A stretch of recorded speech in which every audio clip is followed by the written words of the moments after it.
Hello everyone, welcome back to my channel Fiza's life science. Hope आप सब ठीक होंगे।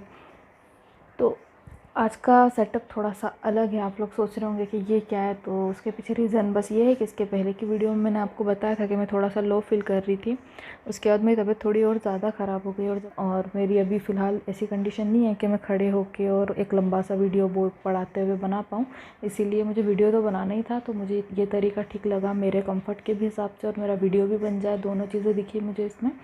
तो इसीलिए मैंने ये तरीका चूज़ किया है। शायद 1 या 2 वीडियो आपको इस तरीके से मिले। इंशाल्लाह मैं जल्दी रिकवर कर जाऊंगी, फिर उसी तरीके से वीडियो बनाऊंगी। बाकी आज का वीडियो इस तरीके से ही बनाना पड़ रहा है मुझे, क्योंकि बनाना भी ज़रूरी था। ये मैंने आपको बताया था जैसे कि वो रिक्वेस्टेड वीडियो था, तो उसका पार्ट 1 में ऑलरेडी डाल चुकी हूँ यूट्यूब पर। अभी पार्ट 2 था, तो ये मुझे जल्द से जल्द डालना था। तो इसीलिए मुझे कुछ तरीका नहीं समझ में आ रहा था। मुझे लगा कि यही लास्ट ऑप्शन और यही बेस्ट है, तो इसीलिए मैं इसी तरीके से जो है पढ़ा रही हूँ। होप आप लोगों को ठीक लगेगा। तो इसके पहले की वीडियो में अपन ने बेसिक्स कवर करा था एंडोक्राइन सिस्टम का।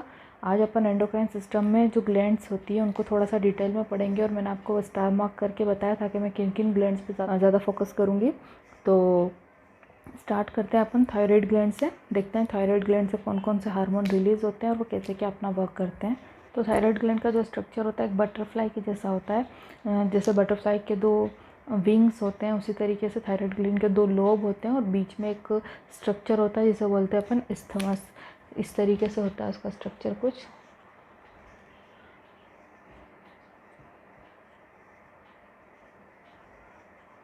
इस तरीके से होती है अपनी थायराइड ग्लैंड, जिसमें ये होता है लेफ्ट लोब, ये होता है राइट लोब। ठीक है, और ये जो स्ट्रक्चर होता है ना, इसको बोलते हैं इस्थमस। ठीक, तो ये अपना थायराइड ग्लैंड हो गया।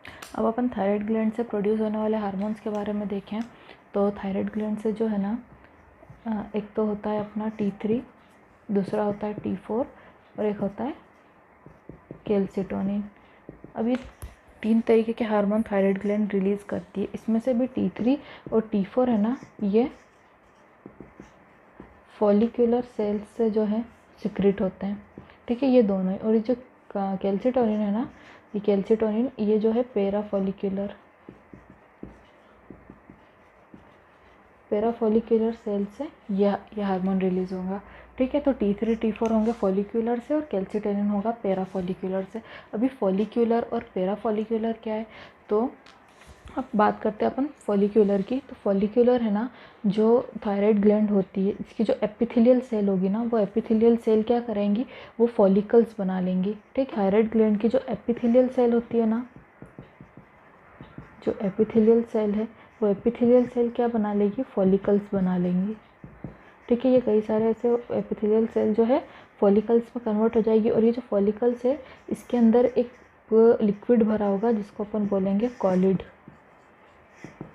ठीक है, कॉलिड या कोलाइड, जो भी आपको ठीक लगे आप प्रोनाउंस कर सकते हैं। कॉन्सेप्ट ज़्यादा मैटर करता है। तो ये जो कॉलिड है, इससे फिल्ड रहेगी फॉलिकल सेल।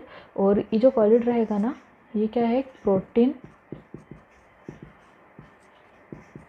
रिच रिजर्वायर है। ये प्रोटीन रिच रिजर्वायर हो गया। और इसका जो मेन रोल है ना, वो ये T3 और T4 हार्मोन्स को बनाने में यूज़ होता है। ये कॉलिड जो है, इसको प्रोटीन रिच रिजर्वायर है।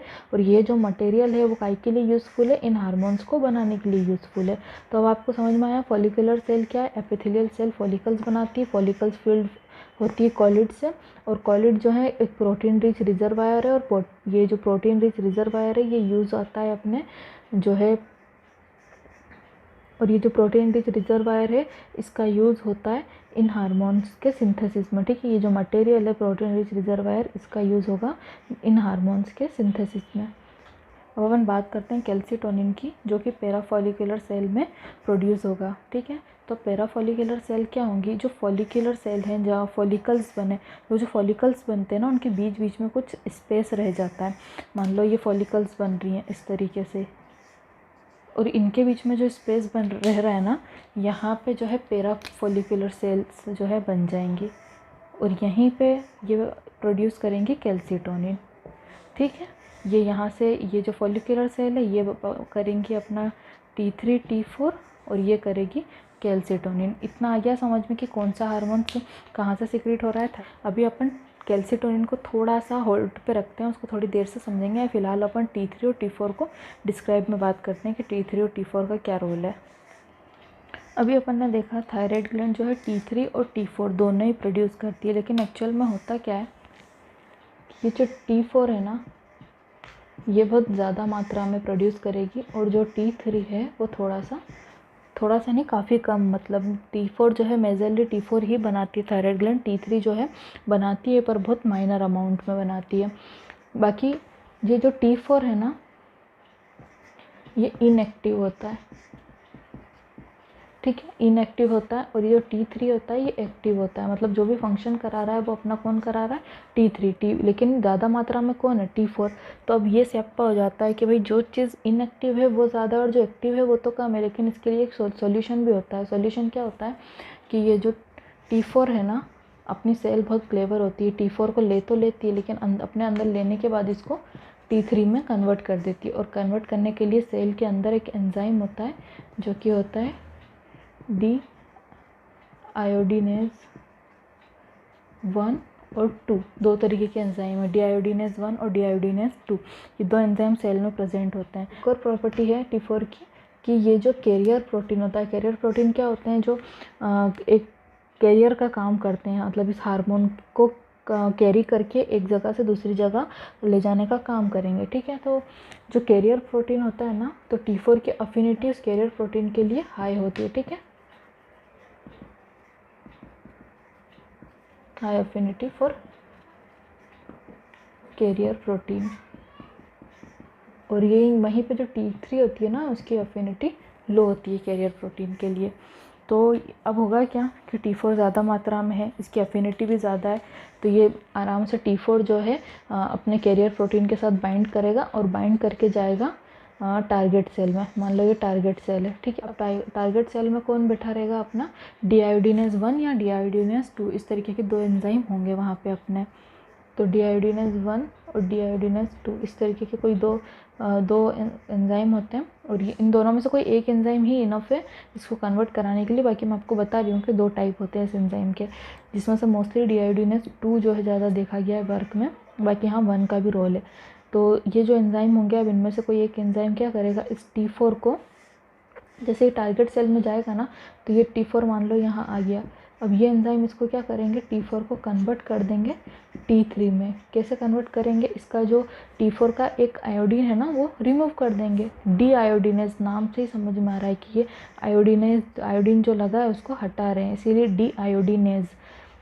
तो इसीलिए जो T4 था वो T3 में कन्वर्ट हो जाएगा, तो वही इनएक्टिव फॉर्म एक्टिव हो जाएगी, और जो कम मात्रा में T3 था फिर भी अपना काम सही साट हो जाएगा, क्योंकि T4 को अपन T3 में कन्वर्ट करके यूज़ कर ले रहे हैं। ये होता क्या है, जो भी थायराइड पेशेंट होता है ना, उनको T4 जो है सिंथेटिक हार्मोन के रूप में दिया जाता है, और उनकी बॉडी में एंजाइम तो होते ही हैं उसको कन्वर्ट करने के लिए, तो सिंथेटिक रूप से वो T4 लेंगे, सिंथेटिक हार्मोन के रूप में T4 लेंगे, और वो T4 जब बॉडी में जाएगा तो डीआयोडीनेज जो एंजाइम होंगे उसको T3 में कन्वर्ट कर देंगे। इस स्टडी में क्या देखा गया कि किसी पेशेंट को T4 सिंथेटिक रूप में दे रहे हैं, देने के बाद भी क्या हो रहा है कि वो जो हार्मोन है उसकी बॉडी में T3 में कन्वर्ट नहीं हो पा रहा है। T3 का लेवल सिंथेटिक हार्मोन के लेने के बाद भी T3 का लेवल लो ही रह रहा है, जबकि होना क्या चाहिए, अगर आप T4 ले रहे हो है ना, T4 सिंथेटिक हार्मोन के रूप में आपने लिया, तो यहाँ पे जो डीआयोडीनेज 2 अपना एंजाइम था वो वर्क करके इसको T3 में कन्वर्ट कर देगा, और T3 का लेवल हाई हो जाना चाहिए, ठीक है, केस 1 में। लेकिन होता क्या है, T4 लिया,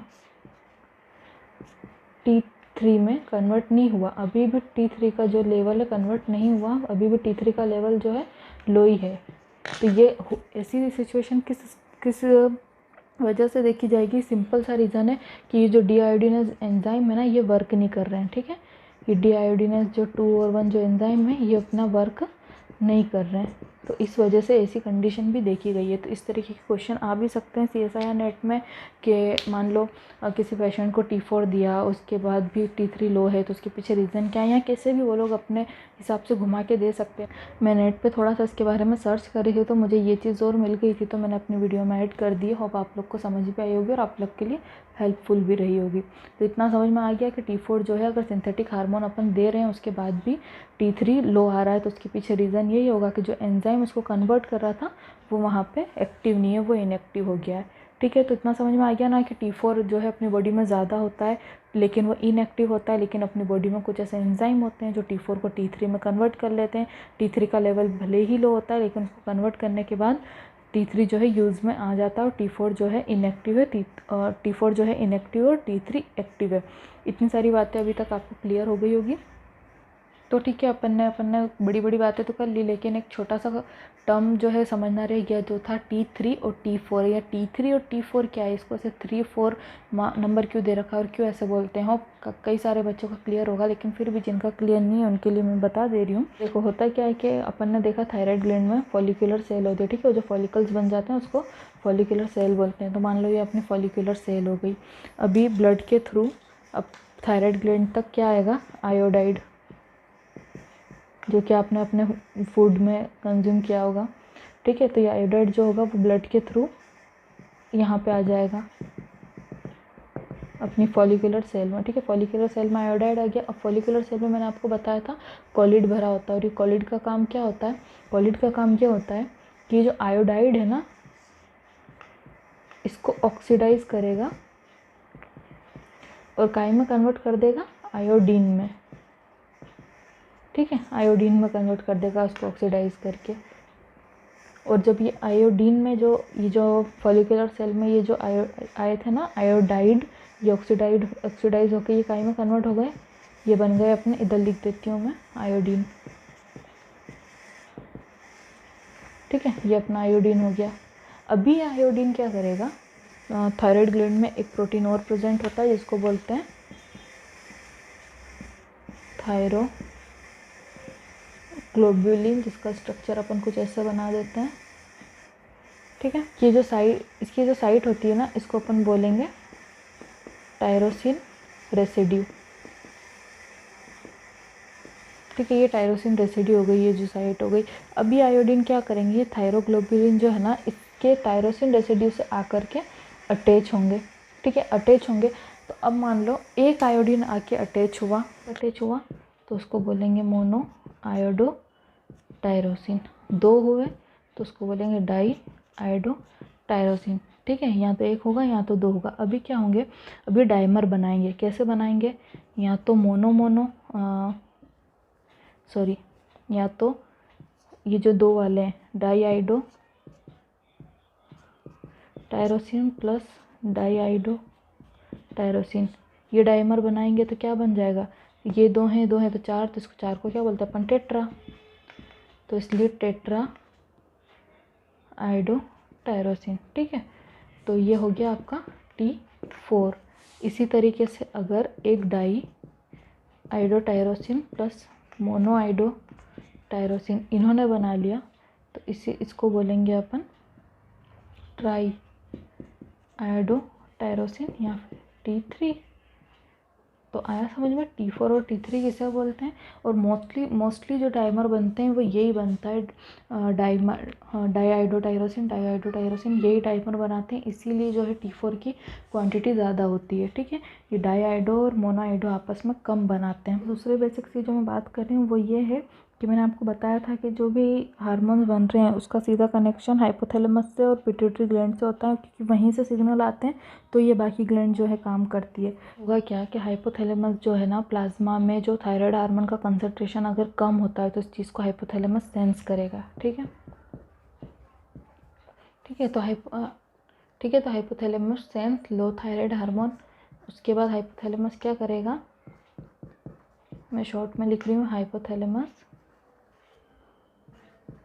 रिलीज TRH। ठीक है, TRH को रिलीज़ करेगा, मतलब थायरोट्रोपिन रिलीजिंग हार्मोन। अब ये थायरोट्रोपिन रिलीजिंग हार्मोन कहीं में जाएगा, एंटीरियर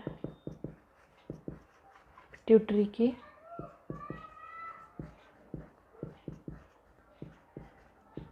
थायरोट्रोपिक सेल में। ठीक है, एंटीरियर पिट्यूटरी के थायरोट्रोपिक सेल में इसका रिसेप्टर TRH का वहाँ पे रिसेप्टर प्रेजेंट होगा। ठीक है, उस रिसेप्टर से ये TRH बाइंड करेगा। ये बाइंड करेगा उस रिसेप्टर से तो एंटीरियर पिट्यूटरी को एक सिग्नल मिलेगा, और सिग्नल के थ्रू एंटीरियर पिट्यूटरी अपना एक्शन दिखाएगी, और उसके एक्शन में वो क्या करेगी, TSH को रिलीज़ करेगी, ठीक है। थायराइड स्टिमुलेटिंग हार्मोन, अब ये थायराइड स्टिमुलेटिंग हार्मोन कहाँ जाएगा, थायराइड ग्लैंड में।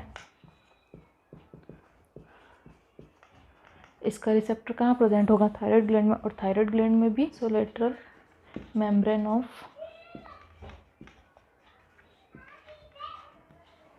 Thyroid follicular cell, TSH release होके कहाँ जाएगा, थायराइड ग्लैंड में, और थायराइड ग्लैंड में भी कहाँ, basolateral membrane of thyroid follicular cell.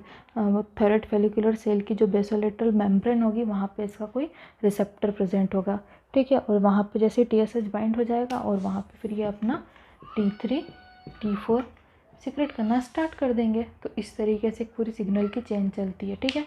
एक बार फिर से मैं समझा रही हूँ, होगा क्या, ब्लड का कंसंट्रेशन कम है तो वैसे हाइपोथैलेमस उसको सेंस करेगा, सेंस करके वो अपना TRS thyrotropin releasing hormone release करेगा। ये हार्मोन जैसे ही उसने रिलीज़ करा तो ये हार्मोन जाके एंटीरियर पिट्यूटरी की थायरोट्रोपिक सेल होता है, वहाँ पे इसका जो है रिसेप्टर प्रेजेंट होता है, और इस रिसेप्टर से ये जो है आके यहाँ बाइंड कर जाएगा, ठीक है। जैसे ये बाइंड करेगा, ये सिग्नल इसको मिलेगा ना, तो अब ये क्या करेगा, इसके बदले में TSH रिलीज़ करेगी एंटीरियर पिट्यूटरी, ठीक है। पिट्यूटरी जो TSH रिलीज़ करेगी तो उसका भी जो है रिसेप्टर प्रेजेंट होगा, और वो रिसेप्टर कहाँ होगा, थायराइड ग्लैंड में, और थायराइड ग्लैंड में भी कहाँ, basolateral membrane of thyroid follicular cell, यहाँ पे इसका प्रेजेंट होगा। तो यहाँ पे जो है अपना TSH बाइंड हो जाएगा, ठीक है। यहाँ TSH बाइंड होगा, और जैसे ही TSH बाइंड होगा थायराइड ग्लैंड क्या करेगी, T3 और T4 को रिलीज़ करने लग जाएगी जैसे ही सिग्नल मिलेगा, ठीक है। तो इस तरीके से सिग्नल चेन चलती है। होप आपको समझ में आ गया होगा कि अगर कोई हार्मोन बहुत ज़्यादा या बहुत कम अमाउंट में सिक्रेट होता है तो बॉडी उस पर कैसे रिएक्ट करती है। मान लो T3 बहुत ज़्यादा एक्सेसिव अमाउंट में सिक्रेट हो रहा है, तो एक तो ये कंडीशन क्या कहलाएगी, हाइपरथायरॉयडिज्म, ठीक है। अगर बहुत ज़्यादा अमाउंट में सिक्रेट हो रहा है तो ये कंडीशन कहलाएगी हाइपरथायरॉयडिज्म। इसके अंदर क्या होता है, ग्रेव डिसीज़ हो जाती है ह्यूमन को, ठीक है। ग्रेव डिसीज़ हो जाती है, और ग्रेव डिसीज़ जब हो जाती है ना तो यहाँ पे अपन को weight loss, increase appetite, irregular menstrual cycle, tiredness, hair thinning, इस तरीके के कुछ सिम्टम्स इसमें देखे जाएंगे। दूसरा होता है हाइपोथायरॉयडिज्म। इसके अंदर क्या होगा कि जो हार्मोन है ना वो इनफ मात्रा में प्रोड्यूस ही नहीं होगा, ठीक है। ये बोल सकते हैं very low level of T3, या फिर सिंपल अपन थायराइड हार्मोन भी बोलेंगे कि अगर थायराइड हार्मोन बहुत ज़्यादा कम मात्रा में या बहुत ही कम अमाउंट में सिक्रेट हो रहा है तो वो कंडीशन कहलाएगी हाइपोथायरॉयडिज्म, ठीक है। हाइपरथायरॉयडिज्म और हाइपोथायरॉयडिज्म। हाइपोथायरॉयडिज्म में बहुत कम अमाउंट में सिक्रेट होगा, और ये जो कंडीशन है ना ये बहुत ज़्यादा कॉमन है, और ये बहुत कॉमनली देखने को मिलती है वुमेंस में, ठीक है। वुमेंस में ये क्या होगी, कॉमन होगी ये चीज़, ये कंडीशन वुमेन में बहुत कॉमनली देखने जाती है। और इसके जो सिम्टम्स होते हैं उसमें सिम्टम्स ये होते हैं कि हाइपरथायरॉयडिज्म में वेट लॉस हो रहा था, यहाँ पे वेट गेन होगा, ठीक है। उसके अलावा डिप्रेशन, ड्राई स्किन, और यहाँ पे भी एक जो है सिम्टम्स जो एक सेम रहेगा वो है irregular menstrual cycle, feeling cold, ठीक है। तो इस तरीके के कुछ सिम्टम्स देखे जाते हैं। तो एक्चुअल में होता क्या है कि ये वेट लॉस और वेट गेन के पीछे का रीज़न होता है मेटाबॉलिक रेट। अगर थायराइड हार्मोन बहुत ज़्यादा मात्रा में प्रोड्यूस होता है तो वहाँ पे मेटाबॉलिक रेट जो है बहुत ज़्यादा हाई हो जाती है। जो मेटाबॉलिक रेट होगी वो क्या हो जाएगी, बहुत ज़्यादा हाई हो जाएगी। कौन सी कंडीशन में, अगर थायराइड हार्मोन बहुत ज़्यादा एक्सेस मात्रा में या एक्सेस अमाउंट में सिक्रेट हो रहा है, हाइपरथायरॉयडिज्म कंडीशन में, ठीक है। और हाइपोथायरॉयडिज्म में क्या होगा, जो मेटाबॉलिक रेट है, मैं इधर लिख देती हूँ शायद नीचे दिखेगा नहीं, जो मेटाबॉलिक रेट है बहुत कम हो जाएगी, ठीक है। और अगर मेटाबॉलिक रेट बहुत कम हो जाती है तो इसी वजह से यही रीज़न बनता है वेट गेन का, और मेटाबॉलिक रेट बहुत ज़्यादा हो जाती है तो यही रीज़न बनता है वेट लूज़ का।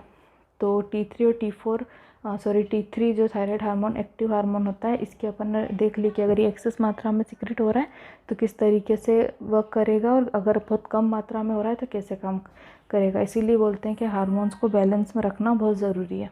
T3 और T4 के बारे में अपन ने बहुत सारी बात कर ली। अभी अपन देखते हैं कैल्सीटोनिन को। ठीक है, कैल्सीटोनिन को अपन पहले समझते हैं अच्छे से। अगर कैल्सीटोनिन की बात करेंगे ना तो यहाँ पे पैराथायरॉयड ग्लैंड भी उठ के चली आएगी। क्यों आएगी वो भी अपन देखते हैं, क्योंकि जो पैराथायरॉयड ग्लैंड कौन सा हार्मोन रिलीज करती है, पैराथायरॉयड हार्मोन। ठीक है,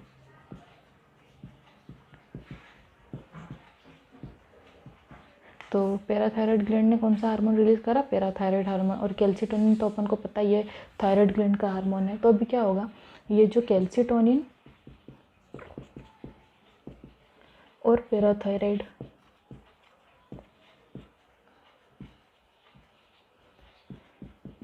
ये एक दूसरे के बिल्कुल एंटागोनिस्ट होते हैं, एक दूसरे का बिल्कुल अपोजिट काम करेंगे। ठीक है, अगर कैल्सीटोनिन बोल रहा है कि मैं एक्स वर्क करूंगा तो वहीं पैराथायरॉयड बोलेगा कि नहीं मैं वाई वर्क करूंगा। मतलब दोनों ही एक दूसरे के बिल्कुल अपोजिट हैं। दोनों का काम एक दूसरे को काम को एक तरीके से बोल सकते हैं बिल्कुल इनहिबिट कर देगा, या एक दूसरे के रोल को ख़त्म कर देगा। जो कैल्सीटोनिन करेगा वो पैराथायरॉयड बिल्कुल नहीं करेगा, और जो पैराथायरॉयड करेगा वो कैल्सीटोनिन नहीं करेगा। दोनों एक दूसरे के अपोजिट वर्क बिल्कुल यहाँ पे करेक्ट बैठता है। कैल्सीटोनिन और पैराथायरॉयड ये दोनों एक दूसरे के क्या हैं, एकदम अपोजिट है। वो कैसे हैं, कैल्सीटोनिन का रोल क्या है कि जो ब्लड में जितनी भी कैल्शियम होता है, ठीक है, ब्लड में जो भी कैल्शियम का अमाउंट होता है उसको सारा के सारा लेके बोन में कलेक्ट करना कैल्सीटोनिन का काम है।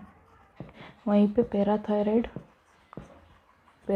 क्या कर रहा है, जो बोन में कैल्शियम जमा हुआ है, जो ऑलरेडी वहाँ पे होल्ड किया हुआ है, उसको रिलीज़ करवा रहा है। तो हो गया ना दोनों का रिलेशनशिप एकदम अपोजिट। एक का काम है कि बोन में कैल्शियम को इकट्ठा करो, दूसरे का काम है बोन से कैल्शियम को निकालो, और ये निकाल के अच्छा ले जाएगा कहाँ, ब्लड में। अब ये दोनों का वर्क जो है ना इस चीज़ पर डिपेंड करता है कि कैल्शियम का लेवल कितना है। ये दोनों ना कुल मिलाकर जो ब्लड में कैल्शियम का लेवल है उसको बैलेंस करने का काम करते हैं कि ब्लड में कैल्शियम का लेवल बहुत ज़्यादा भी नहीं होना चाहिए, कम भी नहीं होना चाहिए। तो इसीलिए ये दोनों एक दूसरे के अपोजिट काम करते हैं। और कैसे काम करते हैं और कैसे बैलेंस करते हैं वो चीज़ अभी मैं आपको बताती हूँ। कैल्शियम का जो होम्योस्टैटिस रहता है ब्लड में वो रहता है 9 to 11 mg/100 ml। ठीक है, तो ये इतनी जो रेंज होती है ब्लड में एक नॉर्मल रहती है। और इसको नॉर्मल बनाए रखने के लिए दो हार्मोन्स अपने देखा रोल प्ले करते हैं। अब वो कैसे करेंगे, मान लो कैल्शियम का लेवल जो है ब्लड में इंक्रीज़ हो रहा है। ठीक है, ये इंक्रीज़ हो रहा है कि अपना जो ब्लड में जो कैल्शियम का लेवल है ना वो बिल्कुल फिक्स होता है, जो कि होता है 9 to 11 mg/100 ml। इतना ही होना चाहिए। अगर इससे बढ़ जाता है तो बॉडी कैसे उसको बैलेंस करेगी, अगर बढ़ जाएगा तो थायराइड ग्लैंड कैल्सीटोनिन को रिलीज़ करेगी। जैसे ही कैल्सीटोनिन रिलीज़ होगा तो कैल्सीटोनिन क्या करेगा, जो कैल्शियम जो एक्सेस अमाउंट में ब्लड में बढ़ रहा है उसे कैल्शियम को ले जाके बोन में फिक्स करा देगा। तो जब वो एक्सेस अमाउंट में जो कैल्शियम था वो बोन में चला जाएगा तो वापस से ब्लड जो है होम्योस्टैटिस हो जाएगा, या ब्लड जो है बैलेंस हो जाएगा उसमें कैल्शियम का लेवल। अगर वही कैल्शियम का लेवल ब्लड में डिक्रीज़ हो रहा है तो क्या करेगी, पैराथायरॉयड ग्लैंड एक्टिव होगी, वो पैराथायरॉयड हार्मोन को रिलीज़ करेगी। और पैराथायरॉयड हार्मोन क्या करेगा कि अभी ब्लड में अमाउंट कम है ना कैल्शियम का, तो वो बोन से कैल्शियम को निकाल के ब्लड में देगी। और इसके अलावा ये दोनों दो ऑर्गन को और इफ़ेक्ट करते हैं, जो कि है किडनी और एक है अपना स्मॉल इंटेस्टाइन। ठीक है, किडनी और स्मॉल इंटेस्टाइन इन दोनों को भी ये इफ़ेक्ट करते हैं। कैसे इफ़ेक्ट करते हैं, कैल्सीटोनिन किडनी और कैल्सीटोनिन पहली बात तो वर्क कब करता है, जब बहुत ज़्यादा इंक्रीज़ हो गया है, बढ़ गया है कैल्शियम का अमाउंट। ठीक है, और कैल्सीटोनिन को क्या करना है, उस कैल्शियम के अमाउंट को ब्लड में कम करना है। तो कम करना है तो वो किडनी और स्मॉल इंटेस्टाइन से क्या सिग्नल दे सकती है कि ज़्यादा से ज़्यादा जो है कैल्शियम को आप ऑब्जर्व मत करो और अपनी बॉडी से रिलीज़ करो। ठीक है, और कैल्शियम को जो है ऑब्जर्व करने का सिग्नल नहीं देगी, अपनी बॉडी से बाहर निकालने का देगी। तो जो है यूरिन और फिटस के थ्रू जो एक्सेस कैल्शियम है वो बॉडी से बाहर सिक्रेट हो जाएगा। ठीक है, वेस्ट मटेरियल के रूप में बाहर निकल जाएगा। तो कैल्सीटोनिन जो है किडनी और स्मॉल इंटेस्टाइन पे कैसे इफेक्ट डाल रहा है कि ये इसको कैल्शियम को स्टोर करने के लिए मना कर रहा है। ठीक है, कैल्शियम स्टोरेज को कैल्सीटोनिन क्या कर रहा है, रोक रहा है कि मत करो, ऑलरेडी ब्लड में ज़्यादा है। ठीक है, अभी पैराथायराइड कैसे करेगा, तो किडनी और स्मॉल इंटेस्टाइन पे पैराथायराइड कैसे इफेक्ट करेगा। तो ये अभी पैराथायराइड वर्क कब करता है, जब ब्लड में कैल्शियम कम है। तो पैराथायराइड को क्या करना है, ब्लड का कैल्शियम बढ़ाना है। तो बढ़ाना है तो वो क्या बोलेगा किडनी और स्मॉल इंटेस्टाइन को कि तुम ज़्यादा से ज़्यादा कैल्शियम को जो है ऑब्जर्व कर लो, उसको बॉडी से बाहर मत जाने दो, ठीक है, वेस्ट मत होने दो। तो ये कैल्शियम का जो स्टोरेज है उसको किडनी और अपने स्मॉल इंटेस्टाइन के थ्रू उसको बढ़ाएगा, ठीक है, उसको ऑब्जर्व करने के लिए बोलेगा। जबकि वहीं पे कैल्सीटोनिन कैसा इफेक्ट डालेगा, नेगेटिव, कि भाई मत उसको तुम स्टोर करो। पर वहीं पे पैराथायराइड बोलेगा, पॉजिटिव इफेक्ट देगा कि ठीक है तुम उसको स्टोर करो। तो ये जो दो इफेक्ट करते, दो ऑर्गन को जो इफेक्ट करती है मैंने वो भी बता दिया। तो ये हो गया अपना पूरा थायराइड ग्लैंड का, और पैराथायराइड ग्लैंड भी इसमें आ जाती है। तो थायराइड और पैराथायराइड ग्लैंड अपनी जो है यहाँ पे कंप्लीट हो गई है। तो आज का वीडियो मैं यहीं एंड कर रही हूँ। इसमें मैंने आपको थायराइड और पैराथायराइड ग्लैंड के बारे में बता दिया है। थायराइड ग्लैंड के बारे में अपन ने इन डिटेल बात करा है, पैराथायराइड के बारे में जितना ज़रूरी था उतना बताया। अब अपनी 3 ग्लैंड्स और बचती है जो मैंने स्टार मार्क करी थी उनमें से, जो कि एक है एड्रिनल ग्लैंड, दूसरी है पैनक्रियाज और तीसरा है ओवरी। तो एड्रिनल और पैनक्रियाज तो जो इसके बाद पार्ट आएगा वो आखिरी पार्ट होगा एंडोक्राइन का, जिसमें एंडोक्राइन पूरा कवर हो जाएगा। उसके अंदर मैं आपको एड्रिनल और पैनक्रियाज के बारे में बता दूंगी। इसके बाद जो ओवरी रहेगा तो वो ओवरी एंडोक्राइन में पढ़ाना सही नहीं होगा, क्योंकि ओवरी जो है रिप्रोडक्टिव सिस्टम एक अलग से पूरा टॉपिक है, उसका पार्ट हो जाएगा। तो जब भी मैं रिप्रोडक्टिव सिस्टम पे अपना कोई वीडियो बनाऊंगी तो उसमें आपको ओवरी के हार्मोनल फंक्शन भी समझा दूंगी, क्योंकि बिना ओवरी का स्ट्रक्चर और पूरी बातें रिप्रोडक्टिव सिस्टम पढ़े बिना ये चीज़ समझ पाना थोड़ा सा मुश्किल होगा। आपको रिप्रोडक्टिव सिस्टम पढ़ना है तो आप मुझे कमेंट बॉक्स में बताएं, तो मैं उस पर भी वीडियो बनाऊंगी जिसमें मैं ओवरी को भी कंप्लीट कर दूंगी। तो आज का तरीका थोड़ा सा अलग था, होप आपको समझ में आया होगा। वैसे मुझे भी पता है अगर जो पढ़ाने वाला एजुकेटर है वो जब सामने होता है तो ज़्यादा बेटर समझ में आता है, उसके हाव भाव एक्सप्रेशन से, और ज़्यादा अच्छा एक इंटरेक्ट कर पाते हैं, उस चीज़ को ज़्यादा अच्छे से समझ भी पाते हैं। बट थोड़ी सी हेल्थ इशू की वजह से, ठीक है, इसी तरीके से मैंने वीडियो बनाया। बट होप आपको समझ में आया होगा, चीज़ें अच्छे से क्लियर हुई होगी। और अगर अच्छे से समझ में आ गई हैं, क्लियर हुई है, तो इस वीडियो को ज़रूर लाइक करें, अपने फ्रेंड के साथ शेयर करना मत भूलें, और मेरे चैनल को सब्सक्राइब भी ज़रूर करें। मिलते हैं नेक्स्ट वीडियो के साथ, तब तक टेक केयर, बाय।